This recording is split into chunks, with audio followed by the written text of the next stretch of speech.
Վերջերս լրատվամիջոցներից մեկը հղում անելով Լեռնային Ղարաբաղի Ոմն նախկին պաշտոնյայի, որի անունը սակայն չէր հրապարակել, հայտնել էր, թե Ադրբեջանում հայտնված մարդկանց ցուցակների համահեղինակը Նիկոլ Փաշինյանն է եղել եւ իբրև թե Բաքվում հայտնվել են հակալնիկոլականները մի քանի բացառությամբ, իսկ մնացածը, որոնք նիկոլական են եղել, անվտանգ տեղափոխվել են Հայաստան։ Քրիստոնեաժողովրդական վերածնունդ կուսակցության նախագահ Լևոն Շիրինյանը Հայկական ժամանակի հետ զրույցում նկատում է նրանց Մոսկվան է ուղարկել Բաքու, այսպես ասած, պատժել, թեև վերջիններս արել են այն, ինչ Կրեմլը թելադրել է, իսկ Հայաստանի իշխանություններին չեն էլ ենթարկվել։ Հարցին ինչու պիտի Մոսկվան նրանց պատժեր, հատկապես այն դեպքում, երբ Լեռնային Ղարաբաղն արդեն լուծարվել էր, զենք զինամթերքը հանձնվել եւ կարծես թե հարցը ըստ էության հօգուտ Ադրբեջանի էր լուծվել, Շիրինյանն արձագանքում է։ Ուրեմն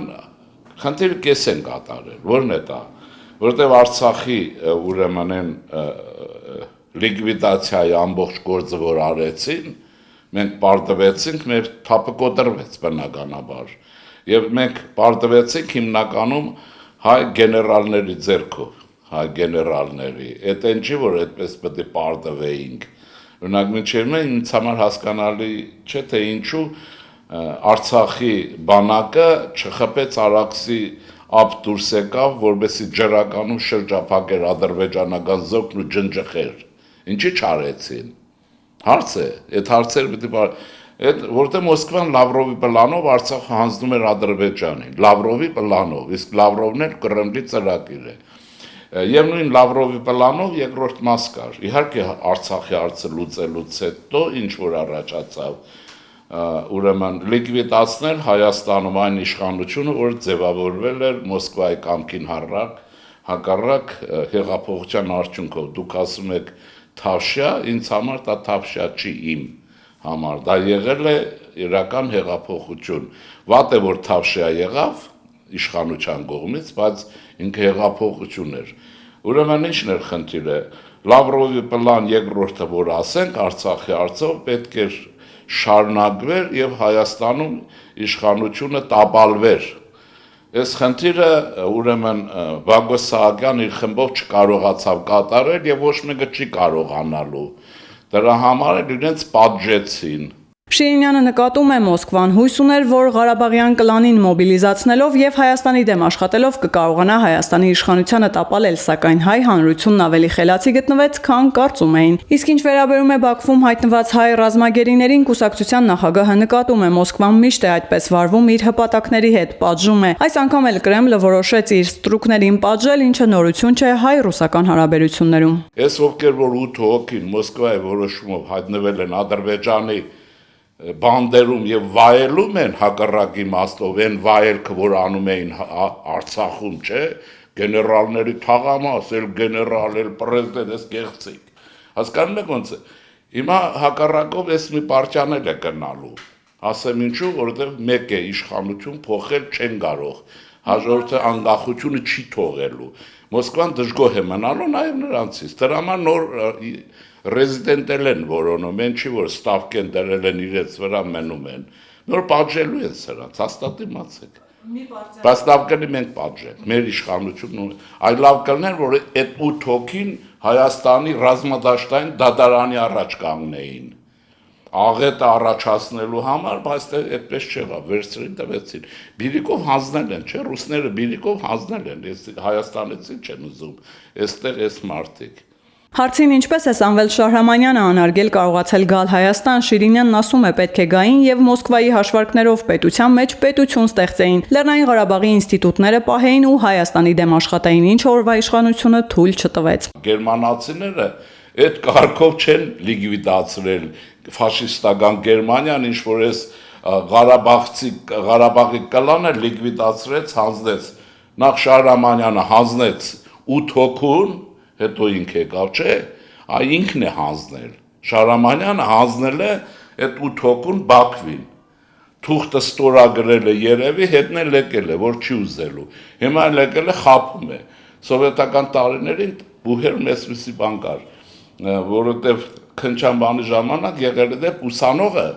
քանի որ դասի քնչան չի գնացել, իր մահվան մասին թուղթ է տարել, որ ինքը մեռած եղել է տորել։ Այս մարդ այդպեսի մեռած թղթեր ստորագրել եկել է։ Ինքը բոլորին հանձնել Արցախի բանակին, Արցախի զենքը, այդ բոլոր ինքն է արել եւ 8 հոգուն էլ հետը։ Կրկնում եմ, շատ լավ կլներ, եթե սրանք կային եւ Հայաստանը կարողանար սրանց դատել, նախ ինֆորմացիա ստանար, հետաքննել, ինչ է կատարվել, ինչ են արել։ Ինձ թվում է դրանց բարագլուխը Բակոն եղել, Բակոից պետք է իմանան, որտեղ չհայտնի չեկիստը մեջների նա է։ Մնացածն են այսպես, հիմա ինչ են ուզում Հայաստանից, պետք է իմանանք, որ Հայաստանում իշխանություն մնացել է եւ Մոսկվան ունի մաղձ, պիտի Հայաստանում իշխանություն լիկվիդացնի, բայց Հայաստանում ինչեւ ինքը իշխանություն կլիկվիդացնի, ուրեմն իրենք Ուկրաինայի խուտորներում կմեռնեն, կվերջանան որպես պետություն, վերջացած է, թե չէ մեզնով վաղուց էին զբաղվում, Շահրամանյանով որ կար զբաղվել մեզնով, ընդես մի Իվան կգար, այստեղի քոձերներ, կոշիկները բռնած կլիկվիդացնեին այդ ամենը, բրծածվում է։ Շիրինյանը նկատում է Մոսկվան իր աշխատողների միջոցով ուզում է Հայաստանում անկայունությունը դարձնել բնական վիճակ եւ խանգարել պետության զարգացմանը։ Այդ դեպքում տնտեսական զարգացումը այն չի լինի, չէ, պետության կառուցումը այն չի լինի, կանք այն չի լինի, մի տարի հետո կասեք, տեսնում եք, ինչու խնձորը լավ չի աճել, բայց իրենք խնձորի համար եղանակը միշտ փչացրել են։ Կմեղադրեն ձեզ, որ խնձորը լավ չի աճել,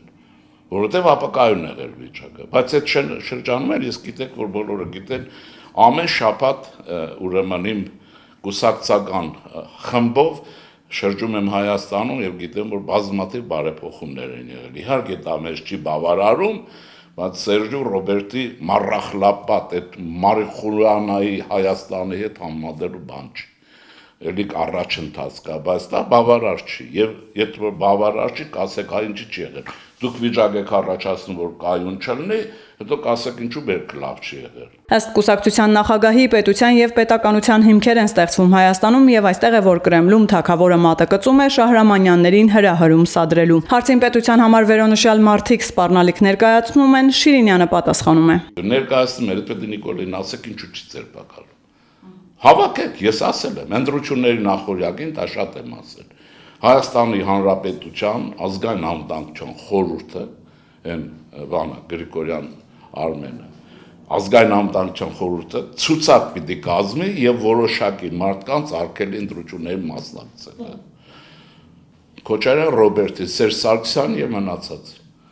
Ովքեր որ անվտանգություն իրենք կիմանան, իրենք են հետախուզություն հատկահել, ովքեր սպառնալիք են Հայաստանի Հանրապետության համար եւ ովքեր ռուսների հետ շատ են համագործակցում։ Դիտարկմանը թե օրվա իշխանությունը պնդում է, որ Հայաստանը ժողովրդավար երկիր է եւ որևէ մեկին չեն կարող ընտրություններից առաջ չեզոքացնել, քաղաքագետն ասում է. ժողովրդավարությունը պետք է նաեւ պաշտպանել։ Հարցին թե ինչ պետք է անի օրվա իշխանությունը, որ չի անում ժողովրդավարությունը պաշտպանելու համար, Շիրինյանը մատնանշում է. Երկրում անվտանգության համակարգն ուժեղացնի, ըստ դեմոկրատական ընթացակարգի, որ օրենքները որ խանգարում են, օրենքներ փոխեն։ Ոնց, ինչ է։ Ասեմ այդ դեպքում ում դիմեն։ Ֆրանսիային դիմեն։ Ֆրանսիայի դուք տեսել եք ցուցարարները, թե ֆրանսիական ոստիկանությունը ոնց է աշխատում։ Տեսել եք Գերմանիայի։ Ավստրիայի դիմեն, Ավստրալիային։ Որտեղ ես վերջերս եմ եղել, ասում են 5-6 մետրից մոտիկ վարչապետի մոտենա կարծազրույց վերցնեք, հա։ Թող կան չեն անեն, դեմոկրատական պետություն է։ Ժողովրդավարություն արժեք ունի այնքանով, որքանով ինքը առաջին հերթին իրեն է կարողանում պաշտպանել։ Այդ օրենսդրությունները բոլոր երկրներն անվտանգության ունեն, Գերմանիան ունի, Ֆրանսիան ունի, Ավստրալիան ունի,